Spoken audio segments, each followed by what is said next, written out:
дар илм на ҳамеша кашфиётҳои бузург бо чашм дида мешаванд.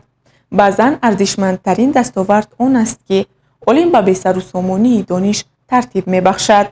Камил Жордан аз ҳамин гуна нобиғаҳо буд. ӯ ҷаҳонро бо ихтирои дастгоҳ ё кашфи сайёра тағйир надод, балки ба математика забони нав барои фаҳмидани тартиби пинҳони олам бахшид. салом бинандагони гиромӣ, барномаи нобиғаҳо аст, манзури шумо. дар таърихи математика баъзе олимон бо як формула ё як назария машҳур мешаванд, аммо шахсиятҳое низ ҳастанд ки фаъолияти онҳо ба як соҳаи мушаххас маҳдуд намешавад ва ба рушди тамоми илм таъсир мерасонад. яке аз чунин нобиғаҳо Камил Жордан мебошад. ӯ дар даврае зиндагӣ мекард ки математика аз марҳилаи классикӣ ба марҳилаи нав ворид мешуд. олимон мекӯшиданд қонунҳои амиқи алгебра ва сохторҳои дохилии математикаро фаҳманд. дар ҳамин муҳит Камил Жордан ба саҳнаи илм ворид гардид. Камил Жордан соли 1838 дар шаҳри Лиони Фаронса ба дунё омад. аз овони ҷавонӣ қобилияти фавқулоддаи таҳлил ва шавқи зиёд ба илм нишон медод. вай дар мактаб аз фанҳои дақиқ пешсаф буд ва махсусан ба математика таваҷҷӯҳи хос дошт. баъдтар ӯ дар яке аз муассисаҳои бонуфуси Фаронса таҳсил намуд ва дар ҳамин ҷо истеъдоди илмии ӯ пурра ошкор гардид.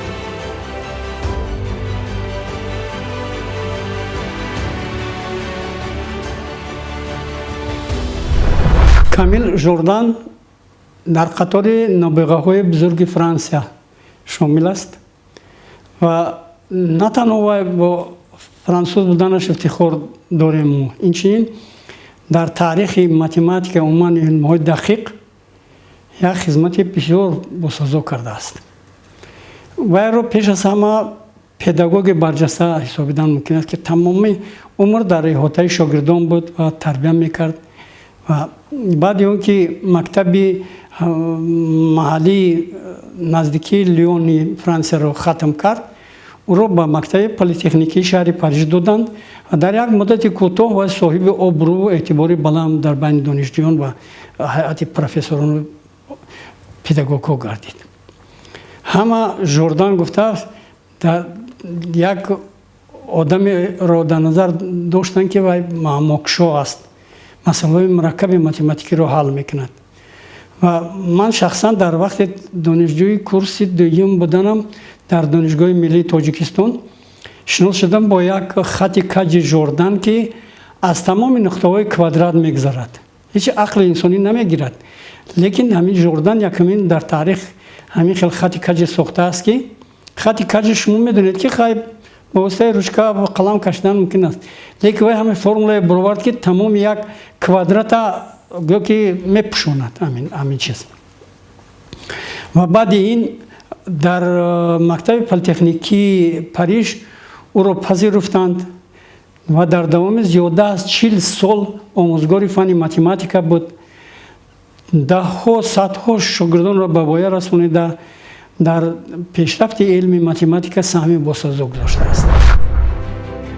در دوره دانشجویی علاقه مسئله‌های او را به خود جلب می‌کردند که بسیار متماتیکانی آن زمان آنها را دشوار می‌حسابیدند. در نیمه عصر 19 یکی از موضوعهای اساسی متماتیکا آموزش معادله‌های الگبراوی بود. عالمان می‌خواستند فهمند که کدام معادله‌ها را با فرموله‌ها حل کردن ممکن است و کدامشان چنین امکانیت ندارند. این مسئله از کارهای اوریست گالوا سرچشمه می‌گرفت. گالوا پیش از وفات برمحلش نظریه گروه‌ها را پیشنهاد کرده بود، اما بسیار رویه‌های او هنوز پورا فهمیده نشده بودند.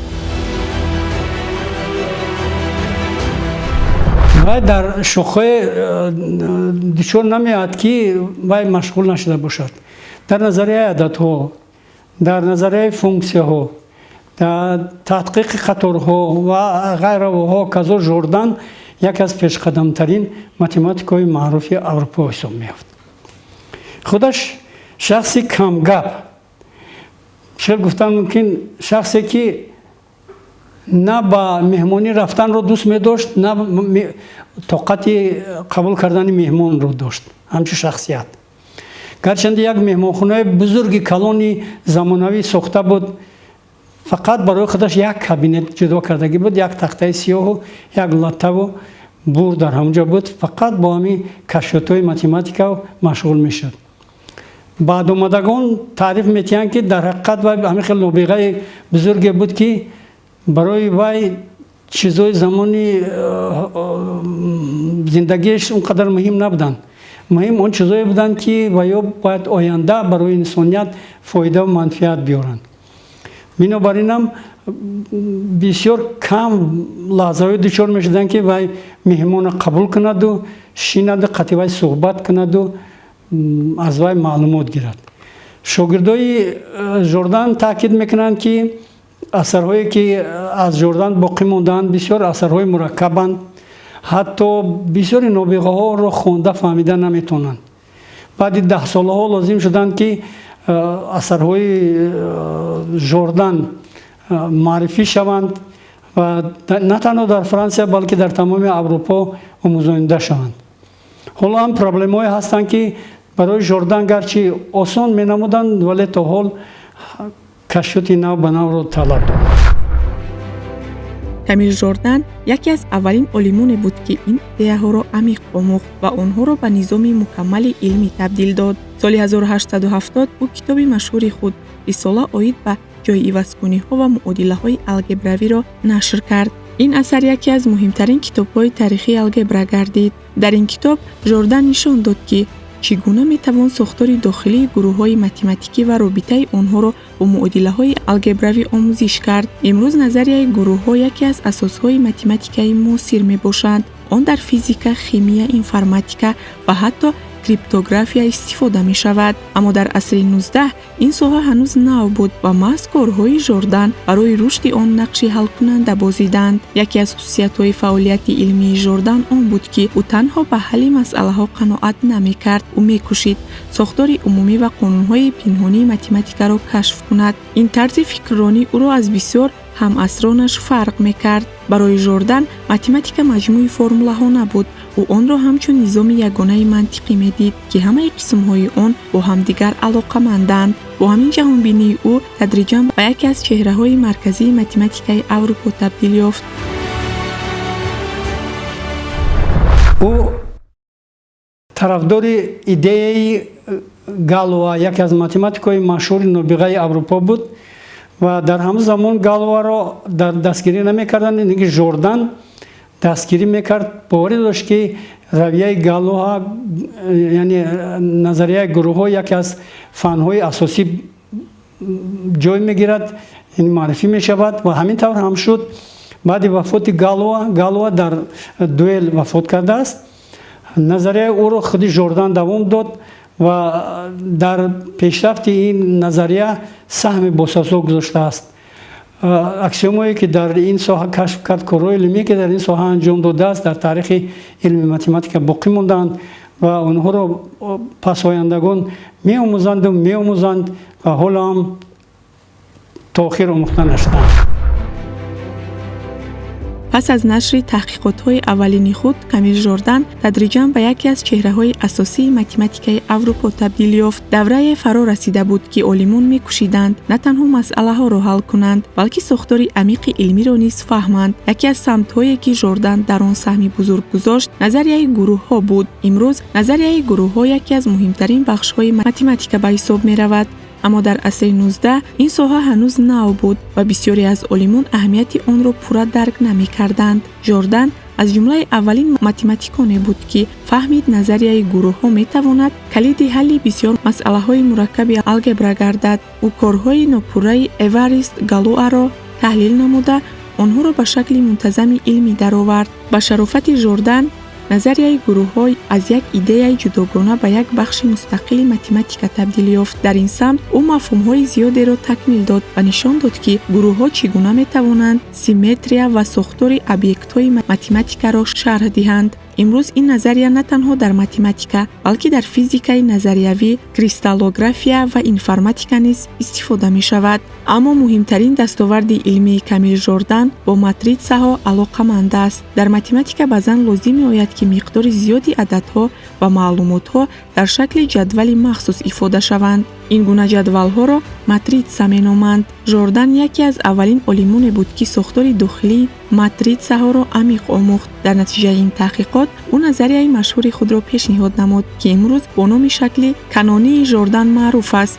ин назария нишон медиҳад, ки чӣ гуна матритсаҳои мураккабро ба шакли соддатар табдил додан мумкин аст, гарчанде ин мавзӯъ барои ғайримутахассисон душвор менамояд.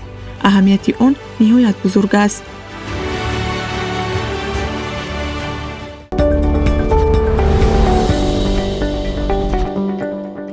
агар бисёр олимон ҷавоб меҷустанд, Камил Жордан саволи аслӣ меҷуст.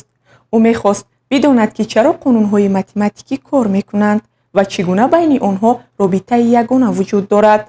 маҳз ҳамин нигоҳ ӯро аз як муҳаққиқ ба як бунёдгузори мактаби илмӣ табдил дод.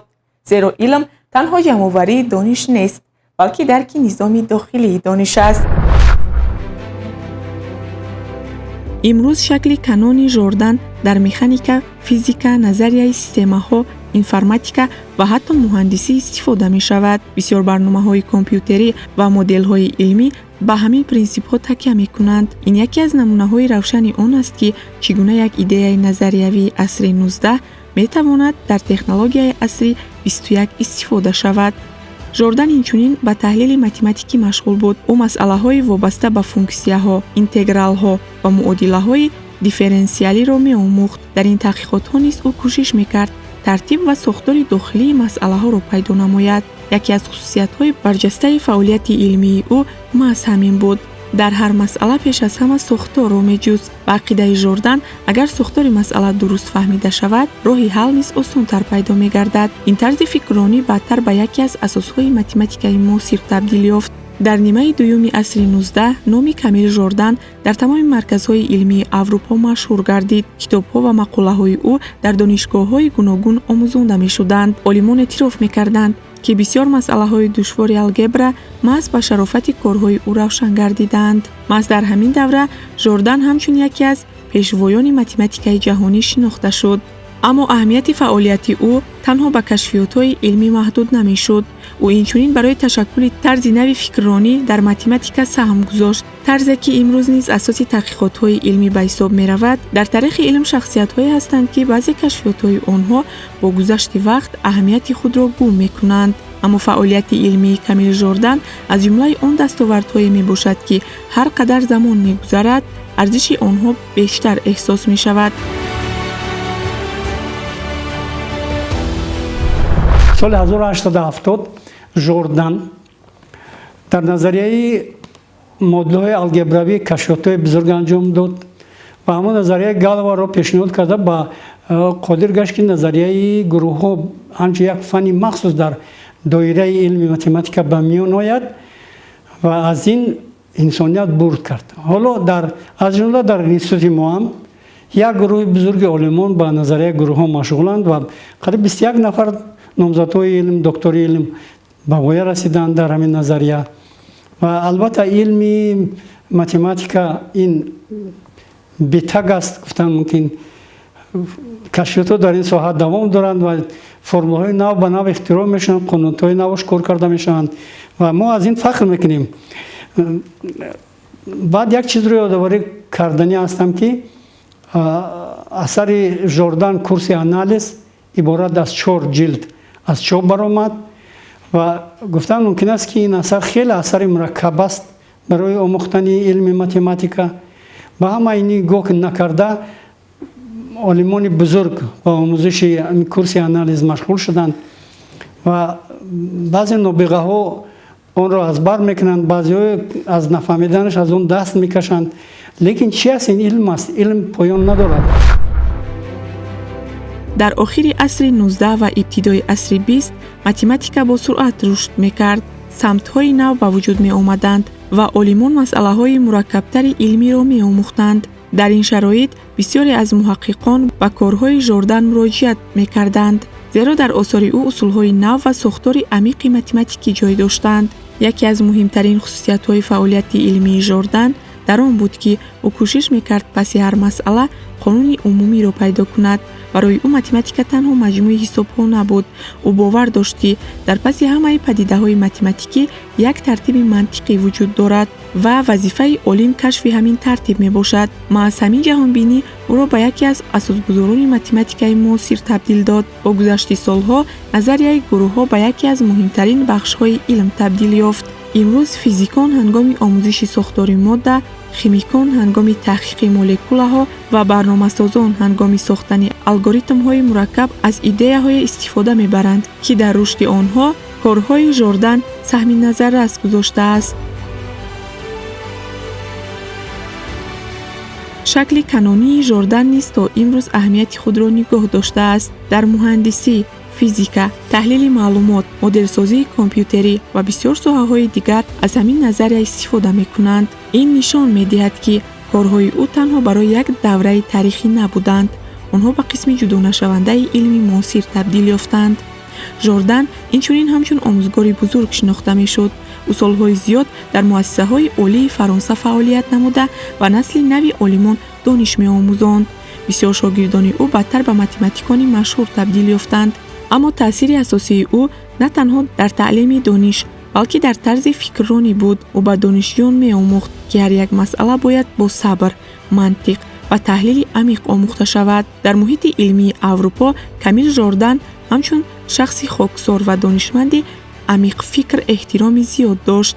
ҳарчанд ӯ ба дастовардҳои бузурги илмӣ ноил гардида буд, ҳамеша илмро аз шӯҳрат болотар медонист. маъз ҳамин муносибат ӯро ба яке аз чеҳраҳои намунавии таърихи илм табдил дод. дар солҳои охири ҳаёти худ низ Жордан аз фаъолияти илмӣ дур нашуд. ӯ таҳқиқотро идома медод, мақолаҳои илмӣ менавишт ва рушди математикаи навро бо таваҷҷӯҳ пайгирӣ мекард. корҳои илмии Жордан дар маҷалаҳои бонуфузи Франсия, Италия чоп шуданд ва олимон фаҳмиданд, ки ин нобиға дар ҳақиқат фаҳмиданаш душвор бошадам фикре ки ақидое ки ӯ пешниҳод кардааст 10 солаҳо барвақттар пеш рафтанд, махсусан дар соҳаи назарияи бисёррузбаҳо, дар соҳаи модулҳои дифференсиалии хаттӣ, геометрияи бисёр ченака ва ғайра. ҳамин хел дар таърихи илм бо номи Шарл Эрмит, математик хеле барҷаста гузаштааст, ки ӯро мо аз Франсия не, балки аз тамоми олам эътироф мекунем. соли 1922 Камил Жордан аз олам даргузашт, аммо мероси илмии ӯ зинда монд. имрӯз номи ӯ дар китобҳои алгебра, назарияи гурӯҳҳо ва таҳлили математикӣ пайваста зикр мешавад. ҳаргоҳ сухан дар бораи сохторҳои математикӣ ва симметрия меравад, саҳми Жордан низ ба ёд оварда мешавад. мероси ӯ ба мо нишон медиҳад, ки қудрати ҳақиқии илм дар кашфи қонунҳои пинҳонии табиат ва мантиқ аст. Камил Жордан аз ҷумлаи он нобиғаҳое буд, ки на танҳо масъалаҳои замони худро ҳал кард, балки барои наслҳои баъдӣ роҳ кушод. осори ӯ имрӯз низ дар донишгоҳҳои ҷаҳон омӯхта мешавад ва ба муҳаққиқони ҷавон илҳом мебахшад. аз ҳамин рӯ Камил Жордан на танҳо як математики бузург, балки яке аз меъморони математикаи муосир ба шумор меравад. номи ӯ ҳамчун рамзи тафаккури амиқ, таҳлили дақиқ ва ҷустуҷӯи беохири ҳақиқати илмӣ дар таърихи башарият ҷовидона боқӣ хоҳад монд.